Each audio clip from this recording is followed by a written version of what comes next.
Gente, estamos aqui para mais um episódio dessa série Liderança. Hoje eu quero abordar um tema um tantinho quanto polêmico, assim, às vezes eu vejo algumas discussões na rede social a respeito desse assunto, e é algo que fala sempre muito comigo, porque também tem a ver com a minha história, com aquilo que eu vivi, aquilo que eu passei, aquilo que o Espírito Santo transformou dentro de mim. E hoje, vendo, assim, numa outra perspectiva, esse assunto sempre me incomoda muito justamente por ter vivido. E eu vou falar hoje sobre vestimentas e sobre postura e como a modéstia, ela é algo que fala muito, não apenas sobre quem nós somos, mas sobre aquilo que nós realmente declaramos sobre a nossa vida quando nós dizemos que nós amamos a Deus. Um dos trechos que eu gostaria de pegar, eu vou abordar alguns versículos para poder falar sobre isso hoje, e eu queria começar com um texto que, na verdade, eu digo que é polêmico porque é um texto muito distorcido.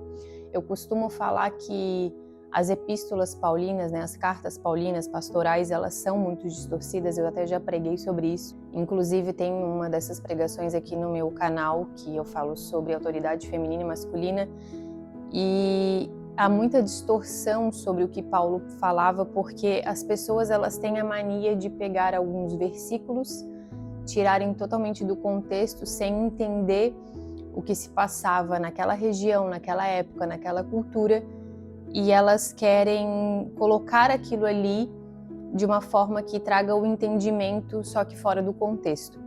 E isso traz muita confusão dentro da igreja.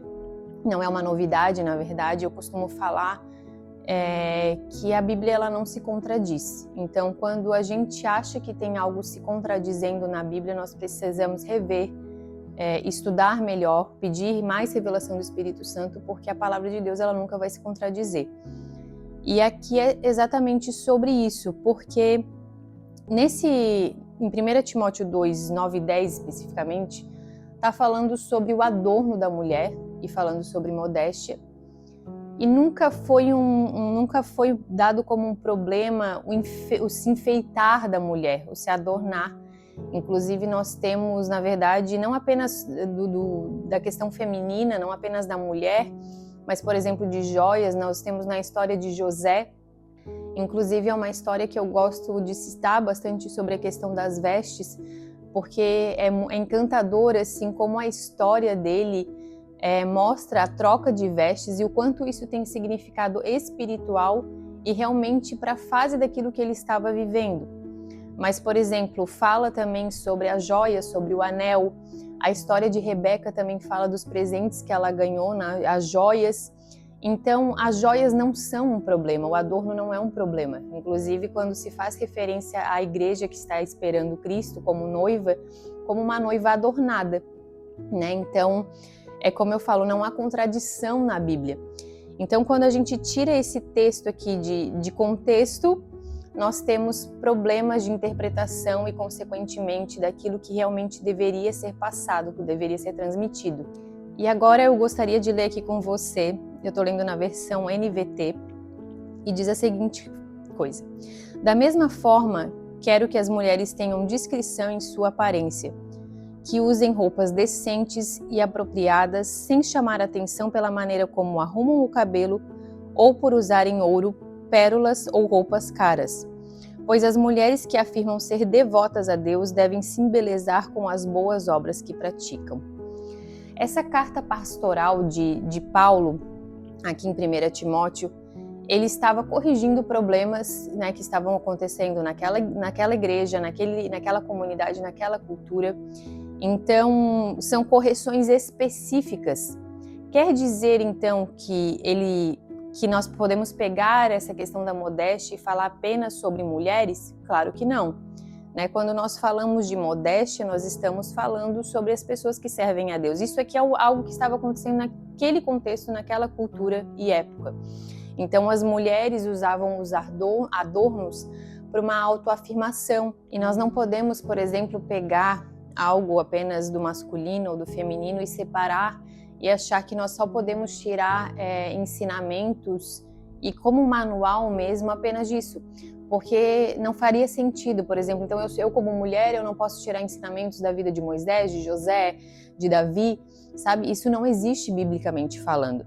Então aqui Paulo estava abordando porque, como eu falei, era o que estava acontecendo naquela sociedade, naquela comunidade. Ele corrigiu os homens sobre outro contexto que estava, né, num versículo anterior. Mas vamos trazer para a nossa realidade. Eu sempre falo, não importa se nós lemos Antigo Testamento ou Novo Testamento, se está acontecendo exatamente da forma que está acontecendo, todo ensinamento bíblico eu posso trazer uma perspectiva para a minha vida, para ser aplicada na minha vida nos dias de hoje, no ano que eu estou, no século que eu estou.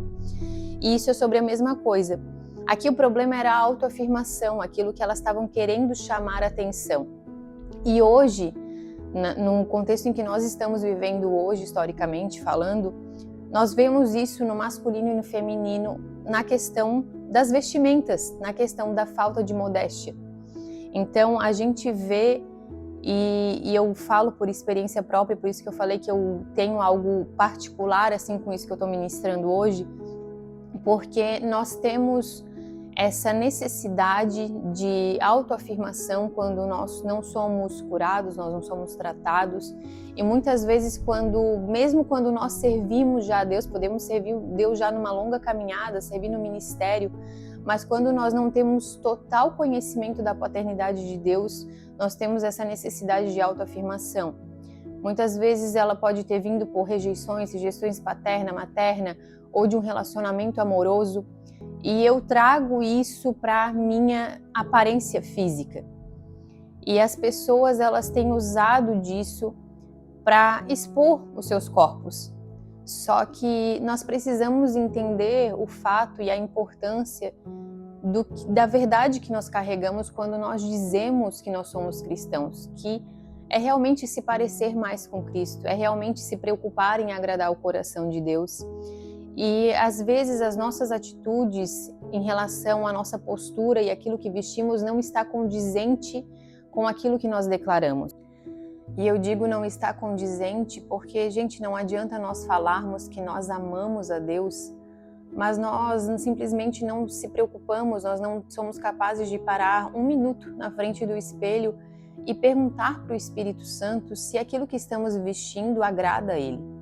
Né? Então, quando nós falamos de modéstia, sobre discrição, por que estamos usando o que estamos usando, por que estamos vestindo, isso não tem nada a ver sobre você não poder se arrumar, você não querer estar elegante, mas sobre aquilo que você está expondo e o motivo do seu coração, porque o nosso coração é enganoso, às vezes, né?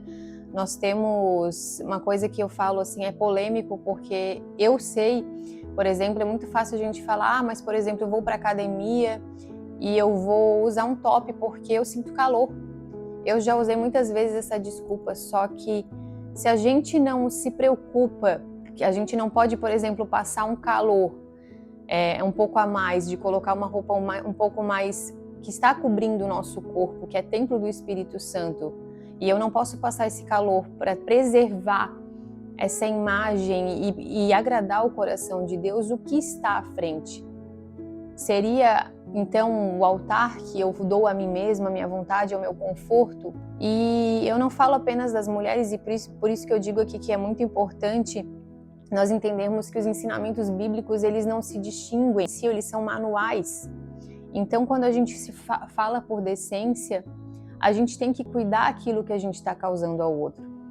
E eu falei, né, no começo que esse é um assunto polêmico e eu acabo parando para analisar o que as pessoas estão falando a respeito disso e entristece o meu coração, e entristece muito, porque eu já me vi nesse lugar, mas quando eu estava nesse lugar, eu estava num lugar que eu estava afastada de Deus, e conforme eu fui voltando ao caminho, me reencontrando com Deus, o Espírito Santo foi tratando isso no meu coração profundamente. Mas por quê, gente? Porque houve uma sede muito grande no meu coração pelo que eu passei de buscar ao Espírito Santo, de me relacionar com o Espírito Santo e de agradar a Deus. Então, infelizmente, quando eu estava nesse retorno, nesse processo, eu não sabia, mas eu não estava numa comunidade saudável. Naquele momento eu não sabia quão corrupta estava por dentro a comunidade que eu estava, e eu não era ensinada sobre isso. Então o Espírito Santo foi me conduzindo nesse processo até que eu cheguei a uma pastora que eu consegui acompanhar a vida e ver Cristo realmente sendo vivido naquilo ali, naquilo que ela pregava, naquilo que ela vivia. Consegui fazer uma mentoria online e aquilo ali somou ao processo de busca íntima que eu estava vivendo com Deus e profunda. Só que quando eu comecei a amadurecer na fé e até estar em posição de liderança dentro da igreja, e eu comecei a abordar isso, a cuidar dessa forma, para que realmente houvesse um ensino. Eu até um certo momento, assim, quando Deus já estava me colocando neste lugar mais de saída, porque estava me mostrando o que estava acontecendo por dentro, eu fui confrontada de sentido, não, você não pode ter esse acompanhamento de perto, você não pode buscar, não se busca a origem das coisas, não se fala sobre isso, porque isso especificamente é o Espírito Santo que deve falar ao coração. E quando se fala isso, gente, dentro de uma comunidade, então se tem que pegar a Bíblia e rasgar. Porque é o papel da liderança da igreja ensinar, instruir, é o papel. Paulo aqui está fazendo isso. E, gente, a época de Paulo, vamos falar aqui sobre o Espírito Santo. O ministério de Paulo veio depois de Cristo, da morte e ressurreição. O Espírito Santo já tinha vindo e Paulo instruía as igrejas, exortava, confrontava, edificava. E esse é o papel de uma liderança que é levantada por Deus, de guiar as ovelhas. Então, quando nós falamos que algo não pode ser falado, porque muitas vezes é isso que acontece, infelizmente, porque o que acontece? Quando uma comunidade está corrompida, ela não vai querer confrontar aquilo que pode incomodar, confrontar o pecado, ou uma posição, uma postura, porque isso aqui é sobre aquilo que é tudo me é lícito, mas nem tudo me convém. Só que aquilo que é falado, aquilo que é ensinado, precisa ser vivido dentro. Então, as pessoas, elas não podem simplesmente, a liderança de uma comunidade não pode simplesmente se preocupar com aquilo que as ovelhas vão pensar e de repente não gostem, porque talvez elas queiram sair. E eu já falei um pouquinho sobre isso em outro vídeo. Sim, gente, existe uma diferença muito grande entre tentar convencer, o convencimento, e a instrução, né? Quando você instrui em alguém, você apenas fala sobre aquela verdade, você apresenta a verdade bíblica, instruindo de acordo com a palavra de Deus. E o convencimento realmente é o papel do Espírito Santo, e levar realmente a uma transformação, uma mudança de mentalidade que leva a uma transformação na vida da pessoa e na atitude da pessoa, né? Então, realmente, o convencimento não cabe a nós, mas a instrução, como pessoas que foram levantadas como líderes na igreja, é o papel. Esse é o verdadeiro pastoreio. E o instruir, ele faz parte do pastorear. E até algo que eu escutei a respeito é que não deveria ser feito, porque a igreja não estava mais agindo dessa forma, porque era perda de tempo. As pessoas ouviam conselhos ou ouviam coisas, mas seguiam suas próprias vontades. E, gente, isso na verdade não é bíblico, porque não importa aquilo que a pessoa vai fazer com aquilo que está sendo pregado, mas sim que seja pregada a verdade. Jesus nunca deixou de fazer as coisas porque as pessoas iam agir com ingratidão, por exemplo. A gente tem até aquele fato de que Jesus curou 10, apenas um voltou. E essa é uma realidade que nós, como líderes, teremos que lidar, mas nós não podemos usar a integralidade da Bíblia por conta de como as pessoas vão reagir ou o que elas vão fazer com aquilo. Não cabe a nós, aí sim não cabe a nós. Então, voltando para esse assunto especificamente, como eu falei, não se dá para separar. Então, quando a gente está falando de modéstia, é o que nós estamos representando com a nossa vida. Nós falamos para Deus que nós amamos a Deus, mas nós estamos fazendo isso com as nossas atitudes, porque, gente, não é mais tempo de cristãos, não é mais tempo da igreja honrar com os lábios, mas não com o coração. E quando fala do coração, fala da sua postura também. da forma como você exerce tudo. E eu queria citar aqui um outro versículo que está em 1 Coríntios 10, 31 e 32, quando Paulo fala o seguinte: portanto, quando vocês comem ou bebem ou fazem uma coisa outra qualquer, vocês devem fazer tudo para a glória de Deus. Portanto, não sejam motivo de tropeço para ninguém, quer sejam eles judeus, gentios ou a igreja de Deus. E aí, em Mateus 18, 6, nós temos Jesus falando sobre a questão da pedra de tropeço, o que é sério, né? O que ele fala sobre isso. E diz assim: mas qualquer que fizer tropeçar um desses pequeninos que crerem em mim, melhor lhe fora que se lhe pendurasse ao pescoço uma grande pedra de moinho e se submergisse na profundeza do mar. Isso aqui é o próprio Jesus falando para quem é pedra de tropeço para outra pessoa. Então, quando a gente fala sobre questão disso aqui ser polêmico, é porque muito vejo comentários: mas porque Deus não está preocupado com o que você está vestindo, ele tem coisas mais importantes para fazer, que Deus não fala nada sobre isso. E quando eu vejo isso, eu vejo pessoas que na verdade se dizem cristãos, só que eles não conhecem a Deus, porque eles não conhecem a sua palavra. Então, quando a gente fala de ser pedra de tropeço, importa sim sobre a sua postura ou aquilo que você faz e aquilo que vai causar no seu irmão. Claro que a pessoa ela tem uma responsabilidade própria, mas existe uma responsabilidade sobre nós, sobre a nossa postura, e isso inclui as vestimentas, porque aqui diz: vocês devem fazer tudo para a glória de Deus. Então, será que eu estou glorificando a Deus com aquilo que eu visto, ou eu estou glorificando a mim mesma, o meu ego, a minha autoafirmação, a minha necessidade de eu realmente falar: olha, eu tenho um corpo bacana, ou eu preciso desses olhares? E sobre ser pedra de tropeço, não podemos levar isso, novamente falando, apenas para as mulheres. Porque uma mulher usa um top, ou usa um short colado no corpo, ou uma saia colada no corpo. Nós precisamos entender que um homem também pode levar uma mulher a pecar. Eu usei o exemplo da academia, mas nós podemos usar todos os contextos aqui. Eu quero focar especificamente nessa área, porque é uma área muito mais fácil de identificar, digamos assim. Mas se um homem pode pecar olhando uma mulher de top, ser atraído, cobiçar, desejar e ser levado ao pecado, por que uma mulher não pode ser levada ao pecado olhando, por exemplo, um homem treinar sem camisa? Porque, gente, querendo ou não, há uma sexualização disso. Nós não criamos, porém ela existe, e nós temos que entender, nós não podemos descartar. Assim como não podemos descartar o fato que as nossas vestimentas comunicam, quer nós queiramos, quer não. Então isso é muito sério, E a gente às vezes brinca com isso porque nós colocamos ali, infelizmente, nós temos ainda o nosso eu no altar. É isso que acontece quando nós não conseguimos abrir mão de uma simples coisa que é como nós nos vestimos simplesmente para agradar o coração de Deus. E quando Paulo fala também que ainda que falasse a língua dos anjos, ainda que profetizasse, se não tivesse de amor nada serei.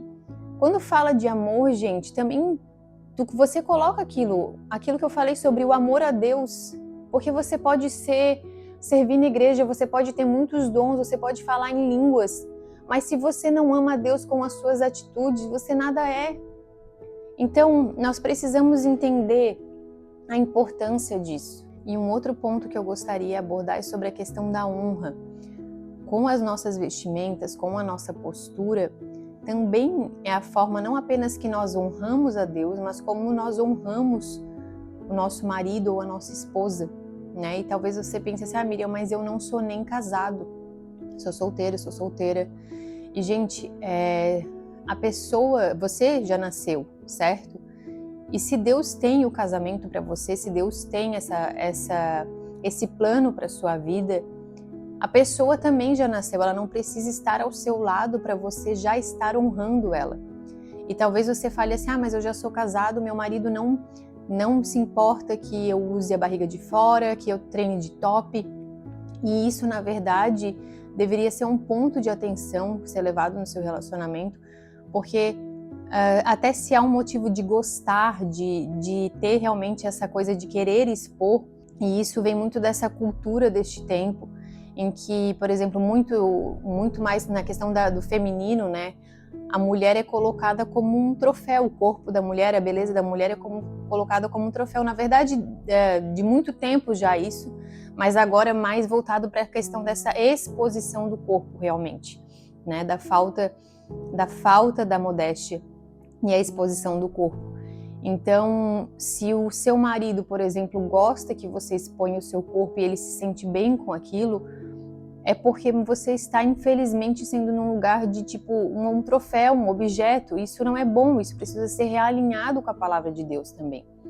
Então, a forma como você se porta, a forma que você se veste, como eu falei, você honra Deus e você honra seu cônjuge. Nós precisamos entender que espiritualmente isso tem um peso sobre as nossas vidas, sobre aquilo que causamos também nos outros. Então, que isso hoje possa te levar a uma reflexão. Por que eu estou me vestindo da forma que eu estou me vestindo? Eu estou preocupada em agradar a Deus? Eu estou preocupada com o meu próximo, com quem está do meu lado? Então, que essa mensagem hoje possa te levar a esses questionamentos de reflexão e que o Espírito Santo possa falar ao seu coração, em nome de Jesus.